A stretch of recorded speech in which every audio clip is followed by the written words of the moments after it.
4 kalima bilan 4 soniyada hayotingizni qutqaradigan duo. Bir odam payg'ambarimiz alayhissalomdan so'radi: "Ya Rasululloh, men Allohdan biron nima so'ramoqchi bo'lsam qanday so'ray?" Payg'ambarimiz aytdilar: "Shunday so'ra: Allohumma g'firli, Allohumma arhamni, Allohumma afini, Allohumma rzuqni." Allohim meni kechir, Allohim menga marhamating ila muomala qil, Allohim menga ofiyat ber, yo Robbiy meni rizqlantir. Bu 4 kalimani aytsangiz, sizning dunyoviy ishlaringizni ham, oxirat ishlaringizni ham go'zallashtiradi. Bu go'zal duo ayni vaqtda payg'ambarimiz alayhissalomning 2 sajda orasida qilgan duolaridandir.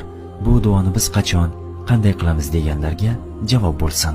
2 sajda orasi sajdadan ko'tarilganingizda 2-chi sajdaga ketmasdan avval u duoni qilsangiz bo'ladi. Bizlarga qisqa yo'ldan, juda ham qisqa yo'ldan dunyo va oxirat saodatini va'da qilgan Robbimizga hamd